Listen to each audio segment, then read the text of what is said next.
Hello my fellow hood eggs, mystical friends, humans, whatever you'd like to be called. Welcome back to Under the Willow Tree, and today we are going to be talking about 5 habits that you need to form to completely change your mindset and your life.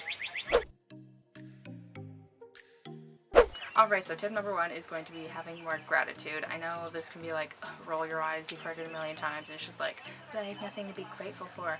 That was me for a long time. I literally could not even say one thing I liked about myself for a long time. And so when I started my spiritual journey, or healing journey if you want to call it that, I implemented, every time I woke up and every time I went to bed, I listed off 10 things I was grateful for. For a while it was just super basic things like socks, plumbing, someplace to live, my dog.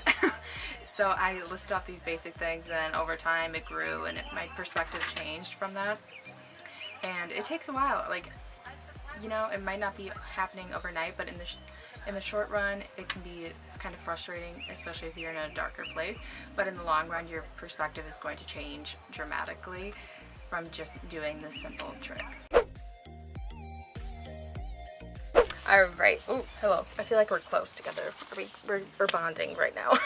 So tip number 2 is to be the observer rather than the participant. So that means not constantly being in your head thinking about things. I know right when I said that, I had some eye rolls being like, girl, it's just on a constant loop. Trust me, been there, done that, still in it sometimes. So when you really move out from being constantly in there and just observing what's happening, you really get to change your perspective. Your mind calms down. You're not always in that like mode of like anxiety or thinking or worrying, fear, etc. And so what I like to do, you can either do this through meditation, which is amazing. I recommend that to everyone, but if you're like, I don't want to do that right now, a quick hack that you can do is, say you're walking upstairs. When you're walking up the stairs, how does it feel on your feet? What does the rug or wood feel like on your feet? What does the air feel like? The temperature? What does the clothes feel like on your skin? What is the smells around you? Really using all your sensories to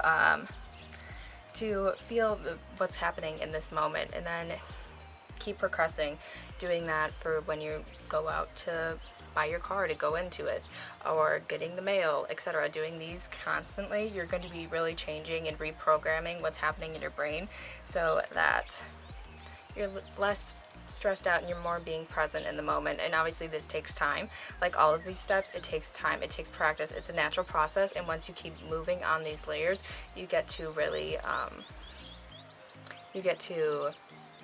become a better version of yourself.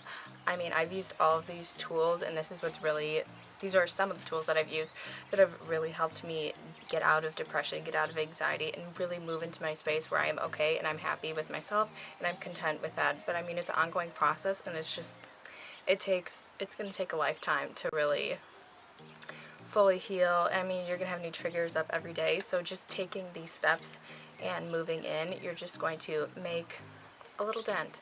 You're putting your toe in the water, and you really just, I don't know where I'm going with this, but you're really starting to, I'm sorry, there's a lot of birds going on around. There's a little bumblebee. We need to save the bees. But once you start doing this and you implement these into your everyday, you're going to start seeing change. You're going to start seeing progression. But if you keep living your life the same way, if you're making no changes, you're just not going to see anything. And that's just the fact of what it is, you know? So, alright, so tip number 3 is to, instead of asking why is this happening to me, ask what is this here to teach me? How is this going to help me grow and expand? So an example of this is, I was driving, blah blah blah, and then I was speeding, ended up getting pulled over. I was freaking out a little bit inside, and instead of like super freaking out and be like, oh my god, what's going to happen? I'm going to get a ticket, blah blah blah blah blah. Luckily I didn't.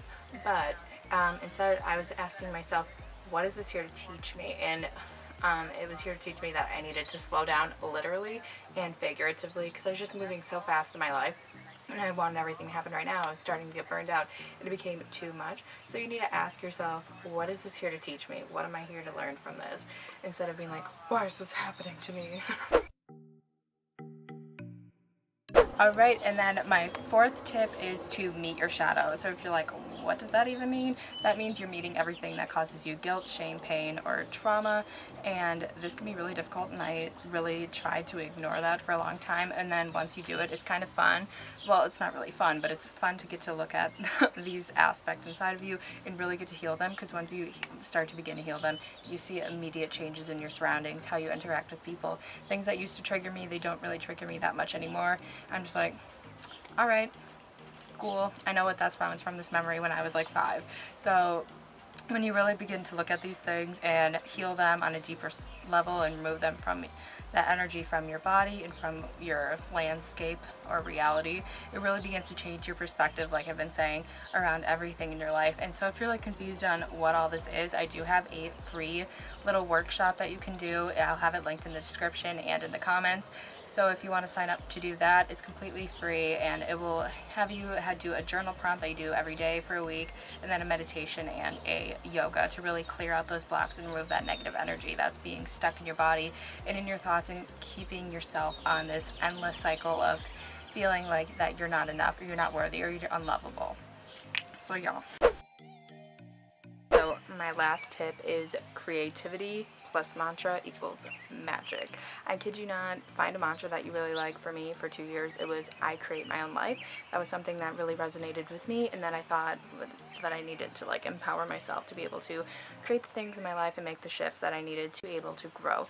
And so doing this, I wrote it down on a sheet of paper, and then I painted around it, doing like moons and all this other stuff, and then I put it on my wall, and so it was a daily reminder that I create my own life. And I thought it was just, I don't know, I thought it was just fun to make sure you like see it every single day. But you can do this through any modality that you like, whether it be writing, painting, etc. So yeah, so find something you like, you know, I don't know. I just think creativity is so powerful, and so even if you're doing it, mixing it with something, a mantra, or any phrase or piece of writing that really resonates with you, and then just mushing it together, I think that's something that's super powerful. Alright, thank you guys so much for watching this video. If you enjoyed these 5 tips, let me know which ones you implement or want to try out in the comments below, and yeah, I'll see you in the next video.